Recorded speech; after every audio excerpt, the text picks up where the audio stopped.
Macron blasted for saying Moscow needs security guarantees to end the Ukraine war.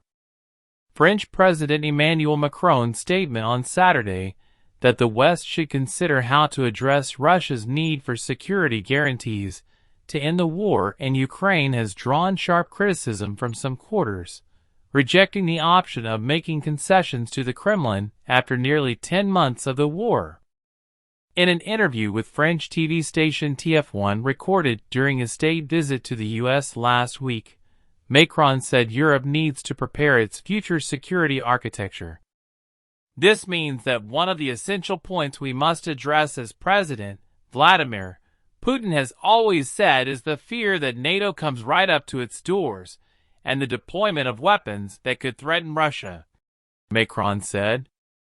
That topic will be part of the topics for peace, so we need to prepare what we are ready to do, how we protect our allies and member states, and how to give guarantees to Russia the day it returns to the negotiating table, Macron said.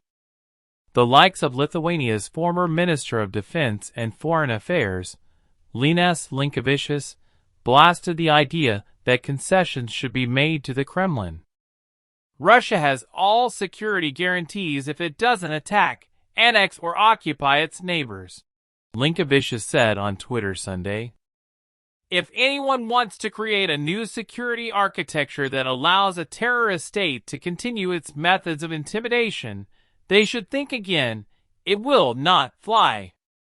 Ukrainian presidential advisor Mikhailo Podolyak did not mince words, reacting on Twitter on Sunday by pondering whether the civilized world needs security guarantees from barbaric intentions of post-Putin Russia.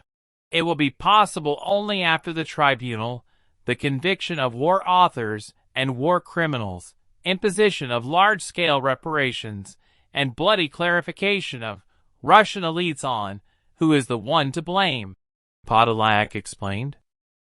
Russia and the U.S. have both said this week they are open to talks in principle, though President Joe Biden said he would only talk to Putin if the Kremlin chief showed he was interested in ending the war.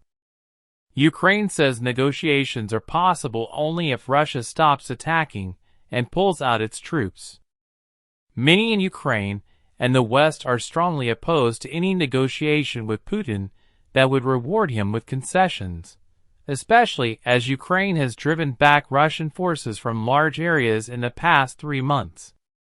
But Macron's remarks suggested he was sympathetic to Moscow's need for security guarantees, a demand that was the focus of intense but failed diplomacy in the run-up to the war. On February 8, Putin said at a joint news conference with Macron in Moscow that Russia would keep trying to obtain answers from the West to its main 3 security demands. These include no more NATO enlargement, no missile deployments near its borders, and a scaling back of NATO's military infrastructure in Europe to 1997 levels. The U.S. said at the time that the Russian demands were non-starters.